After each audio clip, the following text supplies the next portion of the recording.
Hola, hola mis hermanos, ¿cómo están? Bendiciones. Nuevamente acá contento de compartir con mi hermano Jimmy desde México en un nuevo episodio número 11 de tu podcast católico, este podcast que hacemos con tanto cariño, con tanto amor para todos ustedes. Jimmy.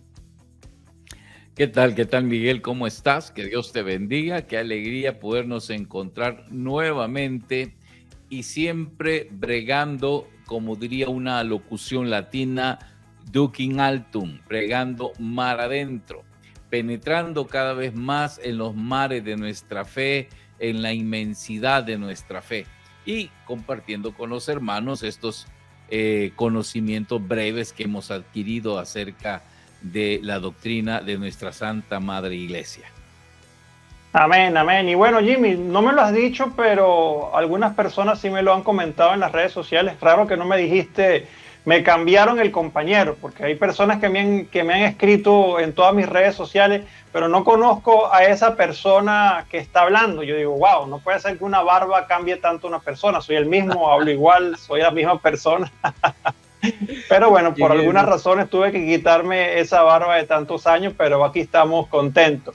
Pero bueno, Jimmy, vamos a hablar no de looks de barbas, sino pues de un tema que me gusta muchísimo y de hecho tocarlo contigo es bastante bueno porque pues como saben las personas que siguen este podcast, pues Jimmy era un hermano que estaba en la iglesia evangélica, era protestante, y pues él conoce mucho de las cosas que se dicen equivocadamente de la iglesia católica, pues en ese ámbito, en ese mundo protestante. Así que pues este va a ser el tema principal del podcast de hoy, que lo vamos a desarrollar pues luego de la introducción.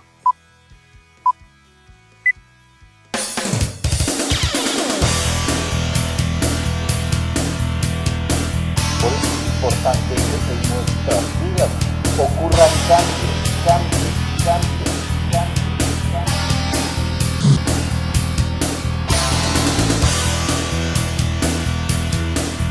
Noticias, testimonios de conversión, música y mucho más.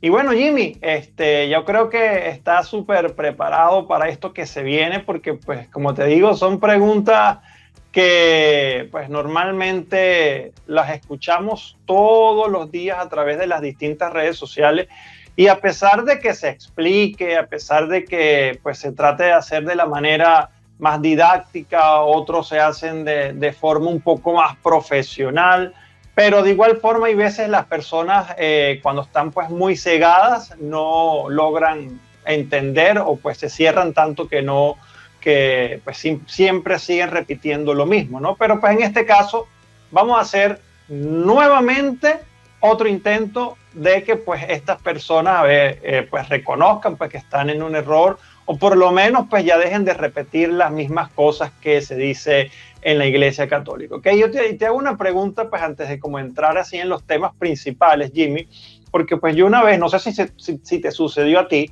pero yo una vez escuché a un predicador evangélico que pues luego se convirtió al catolicismo, que él decía que prácticamente había un día a la semana donde como que capacitaban a estos misioneros o a estas personas que iban a tocar las puertas y le daban indicaciones o tips de cómo engañar a católicos pues mal formados para traerlos a sus iglesias. ¿Alguna vez te sucedió algo similar a eso o no?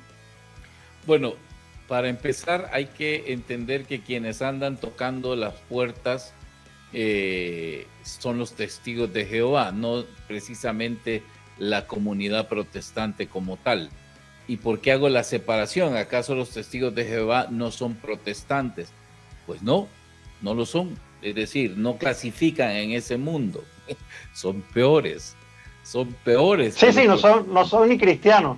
Porque no son ni cristianos, efectivamente, ya que ellos no creen en la Santísima Trinidad, mucho menos creen en la divinidad de Cristo ni en el Espíritu Santo. Entonces ellos solo creen en Jehová Dios y por tanto tienen una metodología totalmente distinta a la nuestra. Y sí tienen un día para entrenar a sus misioneros, a los que andan de casa en casa. Y los entrenan con lo que se llama un parlamento. No son argumentos, son parlamentos. Ellos tienen libros clasificados de formación, de instrucción, pero son tan sutiles y son tan inteligentes y son tan bien elaborados que esos mismos libros tienen las preguntas exactas con las respuestas precisas a esas preguntas. De manera que cuando llegan a distintas casas, se enfocan en el diálogo que ellos llevan preparado. Si tú te sales de ese diálogo, tratan de persuadirte para que vuelvas al diálogo que ellos llevan preparado. Pero si tú insistes, entonces terminan abandonando la plática con un simple y un educado: hermano, queremos considerar sus preguntas, sus opiniones, pero nos gustaría poderle visitar nuevamente en una próxima ocasión, si usted nos lo permite, y por ahora pues tenemos que seguir en nuestra misión, pero con gusto tomamos datos de su residencia y volvemos a venir en una próxima ocasión, y ya no vuelven. Y si vuelven, pues ya lo hacen de una manera como que más incisiva, pero es muy raro que ellos vuelvan. Eso pasa con los testigos de Jehová. Sí, y de hecho, disculpa que te interrumpa, pues sí, son los que tocan las puertas, pero como te digo, no sé cómo será en México, pero pues acá los evangélicos también tienen como algunas congregaciones, pues salen a tocar puertas, o por ejemplo salen con parlantes. Por ejemplo, acá donde yo vivo, se ponen con un parlante, con una corneta, pero súper potente, que se escucha en todo el edificio, y comienzan a predicar, y comienzan a cantar, y comienzan a hacer cosas. Entonces, pues ciertamente, pues sí salen pues a las calles, pues, y como te digo, de pues cazar algún católico que esté como mal formado. Entonces, pues vamos a entrar ya como en estas preguntas que te tengo preparada como Jimmy, ex protestante, pues, de estos mitos y estas mentiras que pues se repiten a cada rato en estos cultos protestantes. Yo creo que la primera y la más común es que los protestantes dicen que los católicos adoramos a María como una diosa, ¿ok? Y dicen pues solamente a Cristo, solamente a Dios, a Jehová, como lo llaman ellos, pues podemos rendirle adoración, ¿ok? Entonces yo te hago una pregunta: ¿los católicos adoramos a María como una diosa, como dicen ellos? Bueno, antes de contestarte la pregunta, que definitivamente es un no rotundo, pero te planteo los argumentos, hay que decir lo que te decía hace un rato. Ellos plantean parlamentos más que argumentos. ¿Cuál es la diferencia? Que un parlamento es un texto aprendido, que no tiene ningún proceso racional ni erudito que le permita a ellos sacar conclusiones, donde solo repiten cosas que dijo el líder, el jefe, el pastor, el superintendente, o como ellos le llamen. Eso es un parlamento. Un argumento es cuando tú sostienes una gama de ideas y de pensamientos que, como diría en palabras de Santo Tomás de Aquino, son argumentos convergentes y convincentes. Convergentes porque llegan a un mismo punto, y convincentes porque no hay verdad que los refuta. Esos son argumentos. Ahora, eso es lo que les enseñan, y de tanto que les remarcan, pues que la gente se va grabando esas ideas con 2, 3 versículos bíblicos con las que respaldan tales ideas. Y claro, llegan donde un católico no formado, le enseñan 2, 3 versículos bíblicos y ya lo convencieron. Entonces, a la pregunta tuya es si nosotros adoramos a María. Pues ya lo dijimos en un programa anterior. El culto que nosotros damos a María es un culto de hiperdulía. en términos latinos y filosóficos, un culto de hiperdulía o de dulía, para empezar, significa simple veneración, admiración o respeto. Y le ponemos el prefijo de hiper, en el caso de María, porque ella, sobre todos los santos, sobre todos los ángeles, merece una admiración suprema o veneración suprema en función de su papel en virtud de ser la madre del Hijo de Dios y de Dios mismo, pues puesto que Jesús es Dios. Es Dios. Exactamente. Ahora, no podemos considerarla a ella Dios. Nadie, jamás en ningún documento de la iglesia aparece ni dice que María sea Dios. Entonces, ¿de dónde sacan los protestantes que los católicos la adoramos como Dios? Ah, es que mi abuelita en aquel tiempo ella la adoraba. Ah, es que la viejita de tal lugar la adoraba. Ah, eso es diferente. Es diferente lo que dice la doctrina a lo que hacen algunos católicos. Eso es bien distinto. ¿Sí? Es bien distinto. Ese es el golpe que yo me llevé. Porque cuando yo tenía todo ese cúmulo de ideologías y me confronto con la realidad doctrinal, teológica de la Iglesia Católica, me doy cuenta que todo lo que yo tenía en mi mente eran mentiras. Y empiezo a desinstalar todas esas ideologías falsas, todos esos parlamentos, porque empiezo a refutarlos con argumentos. Entonces, a esa pregunta que tú me haces, si nosotros adoramos a María como Dios, falso. Nosotros no la adoramos como Dios porque María no es Dios. El que sea, y perdóname que me extienda un poquito, el que sea y la reconozcamos como la madre de Dios, no la hace Dios. Es un título, se llama putativo, que significa que simplemente por el hecho de participar de la maternidad de aquel que es Dios, se le da ese calificativo. Me explico. Pero no porque ella sea más que Dios. No porque ella sea más que Dios. Sí, sino porque su hijo es Dios. Entonces, si María es la madre de Jesús y Jesús es Dios, por pura transitividad hay que decir que María es la madre de Dios. Pero no porque le dio origen, no porque lo mande, no porque sea más que él. Un ejemplo, yo soy psicólogo y mi madre es la madre de Jimmy Carranza, pero al mismo tiempo es la madre del psicólogo Jimmy Carranza. Pero cuando yo trato a un paciente, mi madre nunca me va a decir, hijo, recetarle tal terapia, hijo, dale tales palabras, hijo, el diagnóstico que le vas a hacer es esto, porque mi mamita el que menos sabe de psicología, obviamente. El que sea madre de un psicólogo no la hace psicóloga a ella. Exactamente, creo que pues manera más fácil de explicarlo, creo que esa última estuvo genial.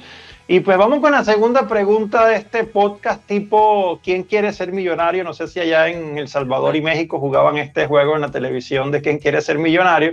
Hay que ponerle, si consigues el efecto de sonido, a cada pregunta le ponemos ahí el efecto de sonido de ¿Quién quiere ser millonario? Segunda pregunta, Jimmy, segunda pregunta. ¿El Papa no es el representante de Cristo en la tierra? O sea, eso es un invento católico romano, eso no es bíblico. ¿De dónde sale eso del Papa en la Biblia? Bueno, el Papa, si lo vemos históricamente, es el sucesor de Pedro. Es decir, después de Pedro o de San Pedro hubo un San Anacleto, San Clemente, y no recuerdo la lista concreta, pues extensa, ¿sí? Y así sucesivamente llegaron hasta Juan 23, luego a Juan Pablo I, a Pablo VI, perdón, luego a Juan Pablo I, Juan Pablo II, Benedicto XVI y ahora Papa Francisco. Entonces, ellos han sido los sucesores de Pedro, pero ¿quién era Pedro? Pedro se quedó como la cabeza de la iglesia, pero no la cabeza en función de Cristo. Es decir, no la cabeza en vez de Cristo. Nosotros le llamamos al Papa el vicario de Cristo. ¿Qué quiere decir esto? Significa la cabeza visible de Cristo en la iglesia. Como nosotros no vemos a Cristo, el que hace las veces de Cristo visiblemente en la iglesia es el Papa en cuanto al gobierno de la misma. En cuanto al gobierno de la misma. ¿Sí me explico? Él es el representante gubernamental de la iglesia, que lo sería Cristo, pero como Cristo no lo está, no lo podemos ver, pues él asume ese papel porque el mismo Cristo se lo dio. En Mateo capítulo 16 encontramos cuando le dice, yo a mi vez te digo que tú eres Pedro, Petros, piedra, y sobre esta piedra edificaré mi iglesia. A ti te doy las llaves del reino, lo que tú ates en la tierra quedará atado en el cielo, lo que tú desates en la tierra quedará desatado en el cielo. ¿Qué le está dando Jesús a Pedro? Le está dando autoridad. Pero ¿de dónde le viene a Pedro esa autoridad? De Jesús. Y esa autoridad Pedro la delega en sus sucesores. Como te digo, murió Pedro, vino San Clemente, vino San Lino, vino no sé quién, y así sucesivamente hasta ahora el Papa Francisco. Pero sí, y siguiendo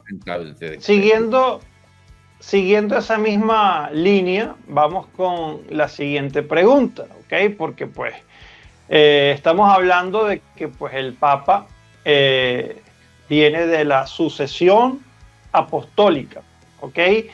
Ahora, los protestantes en infinidades de sus prédicas o a través de sus cultos o redes sociales, pues cuando un católico habla de que pues fue Jesús mismo que pues a través de sus apóstoles y de Pedro fundó la Iglesia Católica, y ellos dicen que más bien Cristo vino a destruir la religión, las religiones del momento, que Jesús no fundó ninguna religión.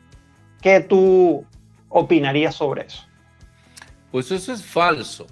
Primero, porque hay un concepto erróneo sobre religión. Piensan que religión para ellos solo se circunscribe a una organización religiosa. Pero religión va más allá de una organización religiosa. La palabra religión viene del latín religare o del griego religare, que significa volver a unirse. Eso es una constitución o una realidad natural en el ser humano. Todos los hombres, a través de sus manifestaciones religiosas, manifiestan su deseo y búsqueda de la divinidad. Eso nos constituye en seres religiosos. El catecismo dice que todo hombre que busca la dicha y la verdad, de alguna manera busca a Dios, por cuanto que en Dios solamente se encuentra la dicha y la verdad. Entonces un ateo, por más ateo que diga que es religioso porque busca la dicha y la verdad de alguna manera. Entonces esos comportamientos hacen al hombre un ser religioso. Esa búsqueda inherente de la verdad, de ese ser supremo, porque no es una búsqueda solamente racional, es un deseo de trascendencia, es un suponer que debemos ser algo más, sino hagamos como dice Pablo. Si Jesús no resucitó entre los muertos, entonces comamos y bebamos que mañana moriremos. Si no hay religión, entonces ya no nos sacrifiquemos por nada, porque no hay trascendencia, no hay razón de ir más allá. Haz lo que tengas que hacer y vive como te dé la gana sin mortificarte de nada, sin leyes, sin estructuras sociales, sin tejido social. Haz lo que te dé la gana. Como no hay religión, ¿sí? Entonces vienen ellos y rompen ese esquema. ¿Por qué? Porque dicen que religión es solamente una organización. Si fuese así, pues Jesús no vino a romper organizaciones. Jamás en ningún momento Jesús dijo, ya no crean en el judaísmo, ya no va a haber más judaísmo, desaparece el judaísmo. De hecho, Miguel, los primeros cristianos, y te hablo de los apóstoles, al día siguiente que Jesús subió a los cielos, ellos seguían siendo judíos. Ellos no renunciaron al judaísmo. Se siguieron congregando como cualquier judío. ¿Cuándo fue que dejaron de ser judíos? Es decir, miembros de la religión judía. Cuando sus pensamientos e ideologías empezaron a chocar con la estructura judía. De hecho, por eso hubo un primer concilio, el concilio de Jerusalén. En la carta a los Gálatas lo encontramos. Cuando se reúnen para definir en qué vamos a creer. ¿Por qué? Porque aquella iglesia naciente que primero eran judíos, empezó a llenarse de gente helénica, de gente pagana. Entonces viene Pablo y le dice a Pedro, ¿y por qué ustedes obligan a estos a circuncidarse?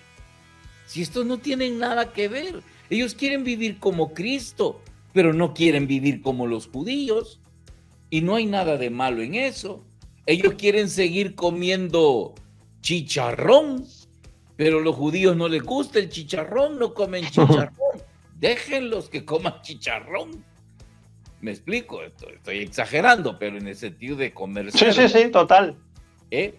Entonces fue cuando ellos dijeron, ok, tiene razón San Pablo. Entonces no podemos seguir diciendo que somos judíos. Y paulatinamente empezaron a desligarse de la religión judía. Y hubo un cisma, en aquellos entonces no se habla de eso. Hubo divisiones de algunos cristianos que siguieron siendo judíos. Y otros que rompieron totalmente el vínculo. ¿Por qué? Porque empezaron a abrirse a otro mundo. Es que la onda no era judaizar el mundo, la onda era cristianizar el mundo.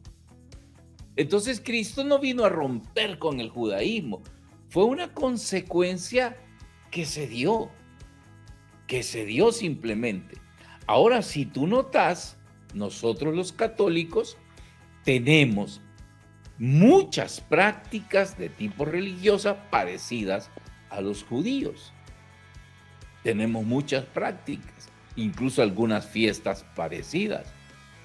Ahora que no ven, vinieron los protestantes y rompieron todos los esquemas. Esto no pasó ayer. De hecho, los primeros protestantes, como los luteranos, los anglicanos, los presbiterianos, ellos siguieron manteniendo el ritualismo. Continuaba. Ellos no vienen diciendo, claro, cero religión, solo relación. Ellos no, ellos seguían siendo católicos. De hecho, ¿cómo se llama la Iglesia Católica? Iglesia Católica Apostólica Inglesa. Así se llama. Así es. Iglesia Anglicana.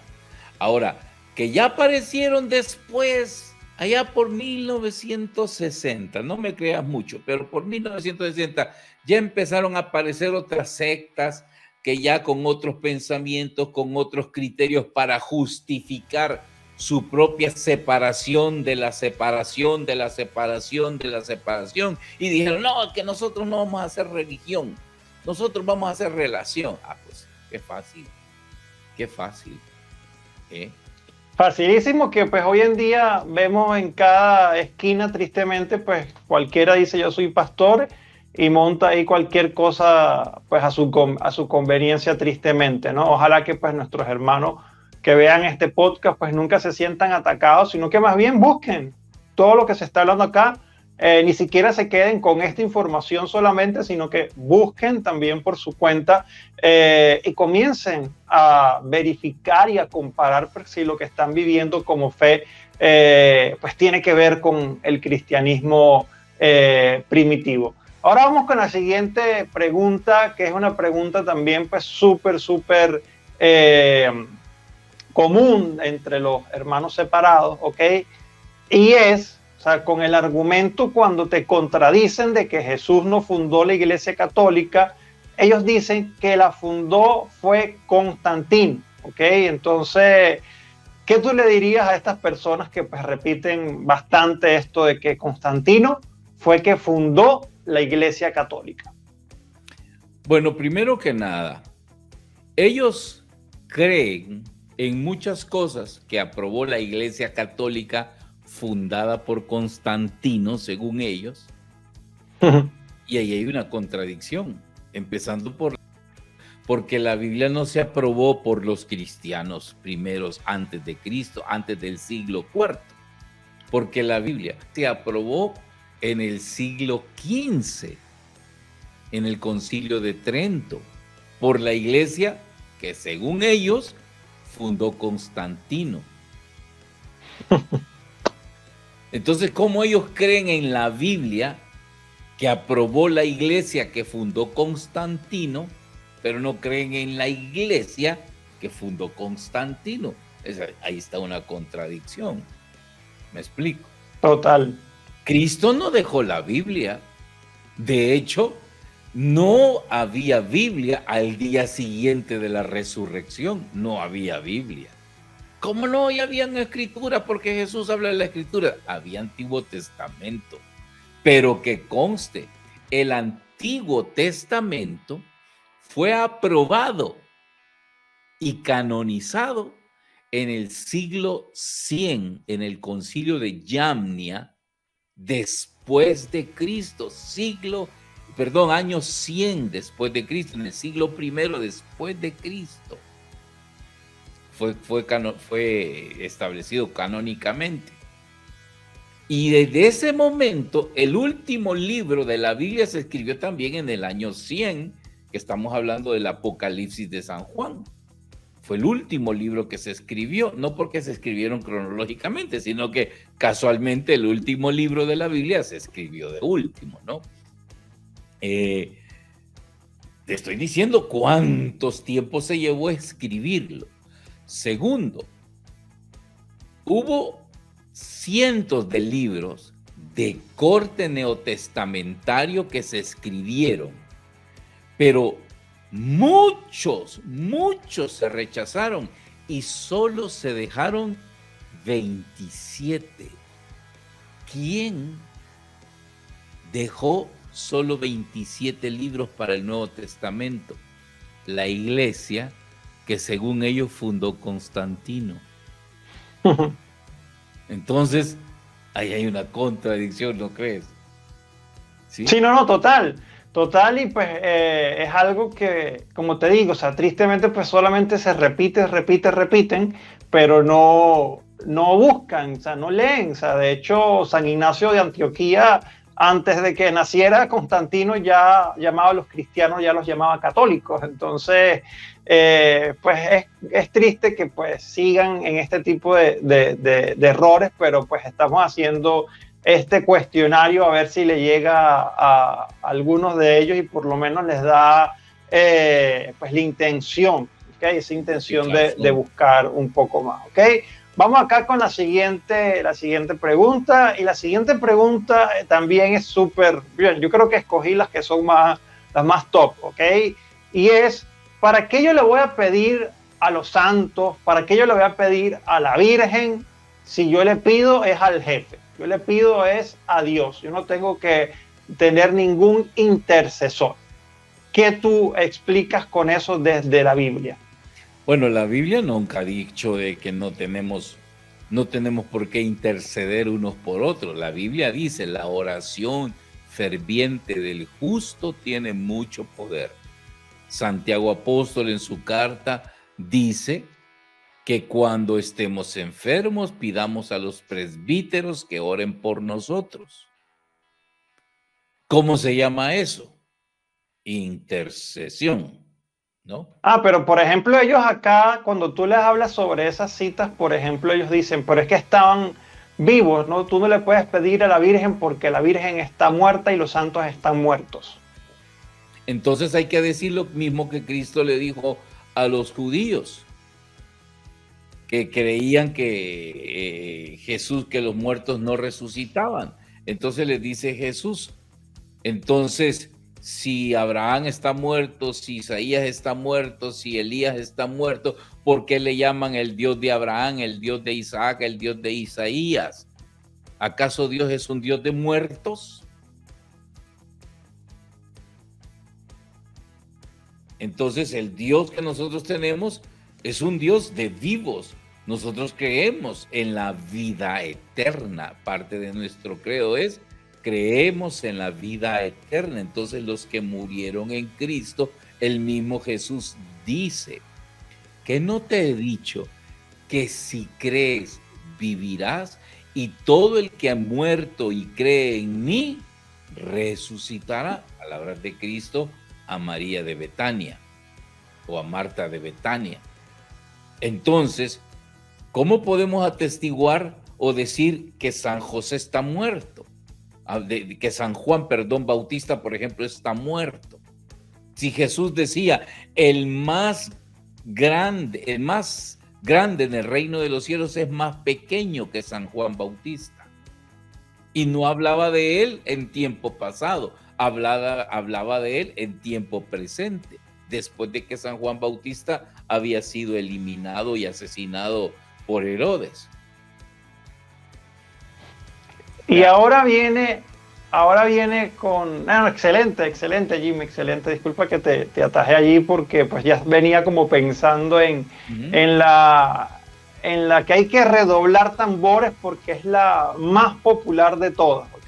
Que de hecho, por ejemplo, mira, yo tengo acá, porque los hermanos separados siempre dicen, los católicos, esos yeseros. Y yo le digo, no, pero es que mira, yo tengo imágenes de otro material. Por ejemplo, esta es de madera. Mira, esta es de madera como con bronce.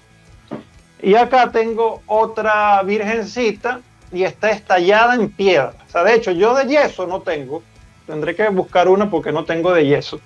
Entonces te hago esta pregunta porque nos habla de que los católicos somos idólatras, ¿ok? Porque tenemos imágenes y las idolatramos. Y la Biblia prohíbe tener imágenes, ¿ok? Entonces, ¿qué tú le dirías pues a estas personas?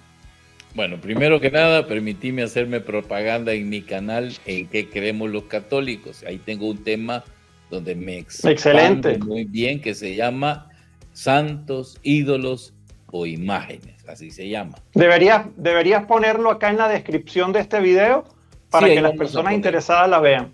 O a lo mejor ponemos por aquí la tarjeta en algún lugar. Eso. Vamos a poner, así se llama, Santos, Ídolos o Imágenes. ¿Por qué? Porque volvemos a lo mismo. Es que fíjate, en filosofía hay un término que se llama el sofismo, que el sofismo es tratar de decir mentiras envueltas en verdades. ¿Y qué significa esto? Que de repente te quieren confundir conceptos y los evangélicos funden en un solo concepto 3 conceptos distintos: el santo, el ídolo y la imagen. Son conceptos diferentes, pero ellos los fundan como que fuera uno solo. Entonces, vienen ellos, y si tú tienes una imagen que es una representación gráfica de algo, automáticamente tú eres idólatra, porque eso es un ídolo. Eso es un ídolo. Pero ellos solo refieren ídolos a las imágenes religiosas, así sean estampas o imágenes de busto.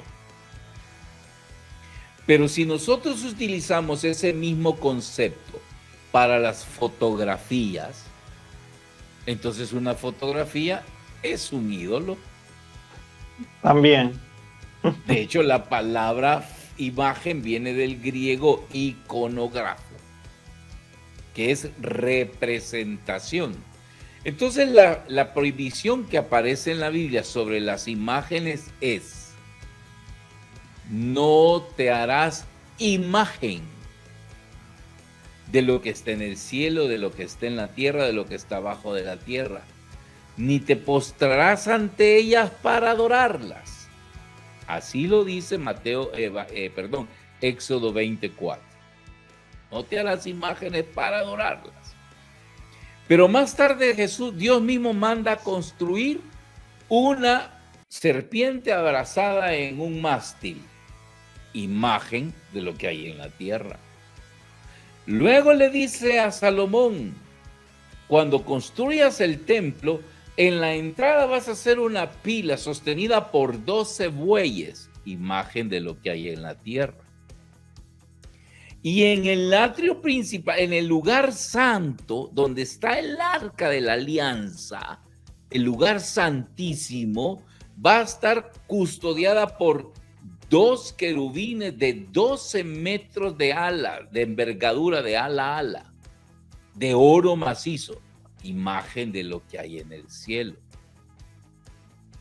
Ese templo que lleno de imágenes que Dios le dijo a Salomón que hiciera, Jesús le llamó, será llamada mi casa de oración. Mi casa le llamó Jesús a un templo lleno de imágenes. Entonces la pregunta es: ¿por qué Dios prohíbe hacer imágenes pero después las manda hacer? Muchos de ellos te dicen porque Dios puede hacer lo que le dé la gana, pero eso es tonto, eso es estúpido. ¿Cómo Dios va a prohibir una cosa y luego va a permitir que se hagan? Solo que claro, nuestro Dios sea loco. Nuestro Dios es coherente. Lo que sucede es que lo que prohíbe Dios no es que se hagan imágenes. Lo que prohíbe Dios es que las adoremos, que las convirtamos en ídolos. ¿Sí? Y es allí, disculpa que te ataje aquí, porque viene con el ejemplo que tú diste hace algunos minutos atrás, porque cuando tú argumentas algo como esto, te van a mostrar un video de una procesión en España donde la gente se vuelve loca por tocar a la Virgen de no sé qué y se tiran al piso porque la tocaron, y varios episodios como ese te lo van a querer como que demostrar, pero mira, es que sí son idólatras. Pero volvemos y repetimos, o sea, que alguien haga eso por ignorancia o porque pues la tradición de su pueblo pues se mezcló con lo religioso y salió algo que pues la iglesia por supuesto no lo enseña ni lo aprueba, pero pues ese tipo de expresiones son lo que a ellos equivocadamente repiten y dicen: no, es que los católicos todos son así, todos son idólatras. Bueno, pero preguntémonos qué gestos de idolatría tienen ellos. Por ejemplo, una vez vi en Panamá un camión o un bus donde en la parte de atrás llevaba la fotografía de Jesús Adrián Romero. Y ni siquiera era un póster anunciando un evento de él, era una fotografía estampada en la puerta del bus. ¿Qué sentido tenía? Como que era un santo el que llevaban ellos ahí, ¿no? Si no hubieran casos como el de Warren Jeff, el pastor de la iglesia mormona, fundamentalista mormón. Este hombre lo adoraban tanto que sus seguidores le ofrecían a sus hijas menores de edad para que él las bendijera acostándose con ellas. ¿Y eso cómo se llama? Ahí está. Casos como esos hay muchísimos dentro de la iglesia evangélica, ¿no? Así, protestante. Pero pues no porque existan ese tipo de casos nosotros podemos decir, no, es que todos son así. Entonces, de igual forma, a veces no entienden que, como dices tú, porque la abuelita aprendió no sé dónde, que le prendía una vela al santico, la figurita del santo, y le ponía una manzanita y le ponía un agua. Eso no quiere decir que eso lo enseña la iglesia católica, ni que la iglesia aprueba esa acción que no tiene nada que ver con nuestra fe. Entonces, pues hay que saber separar lo que es, lo que hace una persona o un grupo de personas con lo que realmente enseña la iglesia y lo que es nuestra doctrina y nuestra fe. Así es. Y lo que pasa es de que idolatría se puede presentar de muchas maneras, no solamente por el culto que se le pueda rendir a una imagen o un ídolo. El culto que nos rendimos a nosotros mismos, eso es idolatría. El culto que le rendimos al dinero, eso es idolatría. El culto que inclusive le rendimos a una pareja, a una pareja, a un familiar. Exactamente. ¿Cuánta gente se vuelve loca por una pareja? ¿Hace estupideces por una pareja? ¿Eso es idolatría o cómo se le llama a eso? ¿Sí? ¿Cómo se le llama a eso? Cosas de esa naturaleza, pues, o sea, hay que entender a grado tal que hay iglesias protestantes donde sus pastores hacen fechorías, cometen delitos y ellos todavía siguen creyendo en ellos con los ojos cerrados. Tenemos a este señor de la iglesia, esta Luz del Mundo. Sí. Que el señor no lo han condenado a más que a, creo que unos 11 años, creo que a 17 años, creo que le dieron de cárcel, muy poquito para lo que él hizo. Pero su iglesia tiene un montón de mujeres que creen en él, que lo adoran, que lo veneran. ¿Cómo se llama eso? ¿Acaso no es idolatría también eso? Y sabes que yo puse un video sobre eso en mi TikTok. Es que son muy osados los protestantes, ¿no? O sea, cuando algo le conviene lo usan y cuando no. Y yo puse una imagen precisamente donde iba caminando ese señor y la gente se le desmayaba y le besaba los pies y era algo totalmente fuera de lugar. Y alguien escribió, pero es que él no es cristiano evangélico, esa es otra cosa. Entonces, pues siempre lo va a buscar por otro lado. Pues Jimmy, mira, se me acabaron las preguntas porque tenía anotadas las preguntas más importantes, pero yo creo que esto da para una segunda parte, ¿ok? Así que si hay personas que quieren una segunda parte de este cuestionario, de estas preguntas a un ex protestante hoy en día, pues apologeta, predicador católico con muchísimo conocimientos y preparación. Entonces, si hay personas que quieren ver una segunda parte, pueden escribir acá en la caja de comentarios, queremos una segunda parte, y pues yo les aseguro que puedo hacer 3, 4 y 5 partes, porque pues todos los días me escriben cosas los hermanos separados y puedo ir escribiendo cada una de las cosas que me dicen. Así que pues, querido Jimmy, como siempre, me encanta compartir contigo, me encanta aprender. O sea, por ejemplo, todas estas cosas obviamente quedan en el video, quedan acá para repasarlas y por supuesto no nos dejemos nunca engañar de estas personas, que algunos los hacen con intención y pues otros sí, simplemente por ignorancia. Así es, hermanos, claro que sí. Ustedes también díganos sobre qué quieren que hablemos, sobre qué temas les gustaría que abordásemos, y vamos a tratar desde nuestra humildad, desde nuestras capacidades, compartir esos temas, ya que pues nuestra fe es es muy vasta, es muy densa, es muy amplia, y estos son pequeños tiempitos para poder estudiar.